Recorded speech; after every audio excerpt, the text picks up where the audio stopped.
Right, there are some papers that I just read and that they just reinvigorate me like that. About photobiomodulation. Because we already know that photobiomodulation can be an amazing therapeutic benefit to people in pain, to people that want performance issues, performance benefits. We know, like more seriously, the benefits of using red light therapy for nerve injuries as well as spinal cord injuries, um, and how it does it by kind of um, mediating the inflammatory response and suppressing kind of the pro-inflammation cytokine. You know, you've heard of cytokine storm, which is like much more in the media now because of the virus that's going around and the fact that the virus often isn't the thing that kills people. It's the cytokine storm. It's your body's pro-inflammatory kind of safety thing, as it were. Some people's goes a little bit over the top. Um, and what red light can do is it can help prevent or suppress some of that kind of secondary inflammation or secondary inflammatory damage that happens. Um, and so when I was reading this, this was about the studies about canine degenerative myelopathy. So you might have heard of degenerative myelopathy. It became very, very prevalent a few years ago when the ALS campaigns were out.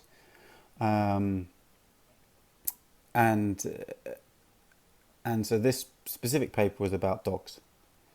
Okay, so dogs aren't humans, so let's get that out of the way straight away. And the things that happen in this case study and this paper might not transfer over to humans, and I am fully aware of that.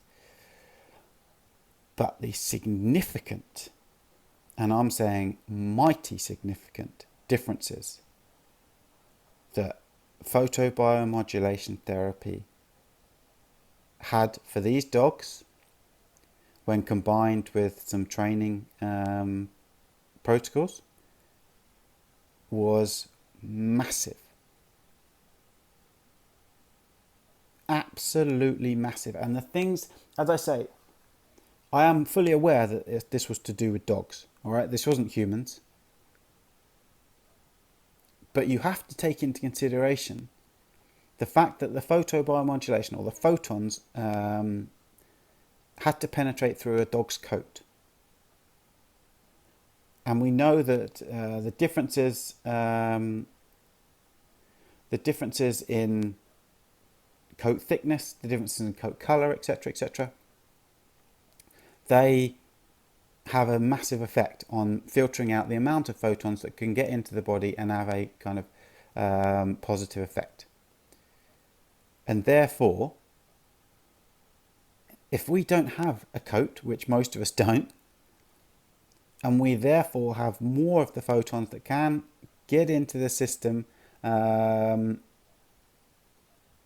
create a photochemical change, then is there the potential to have more of a positive effect than you see in the dogs? I don't know. I haven't read any of the studies. I'm going to look at this paper and see what other papers have cited this paper in order to get an idea as to whether there is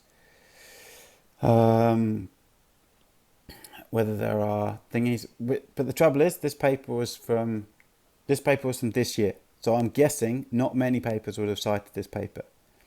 But the potential for ALS sufferers to benefit from photobiomodulation therapy has got to be, I don't know, it's got to be positive, surely. And as I say, the whole point of this video is not to suggest that this is the treatment that you want. No, this is just to suggest that there are huge potential benefits to photobiomodulation therapy, red light therapy, infrared light therapy that we don't even know about yet. We know the positive photochemical differences that it makes inside the body. As I say, specifically with nerves, pain, even performance enhancing stuff, skin changes, etc. So we know all this anyway. But at a deeper level, at a deeper neurodegenerative level, can we use it as a supplemental treatment to improve the quality of someone's life that is suffering from this? Potentially, yeah. But as I say, I don't know enough about it. But this paper, and again, it was with dogs. It was a small study.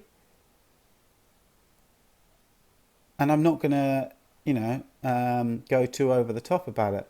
But it's just studies like this where it shows very clear, very significant differences, positive differences in outcome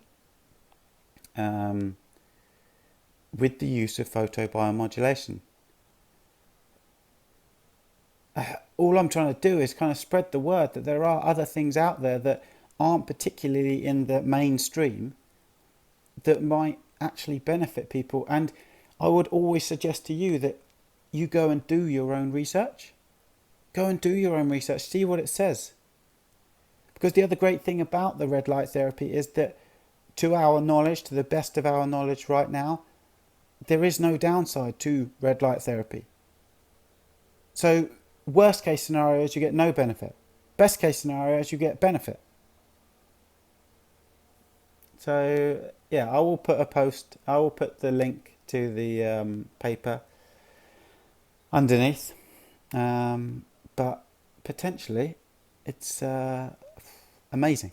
And it's these kind of papers that I read that get me really reinvigorated about the potential of this red light therapy on so many different facets of health. Anyway, have a great day, and if you get the chance, start reading up on red light therapy photobiomodulation. It's a potential life changer for so many people. Have a good one.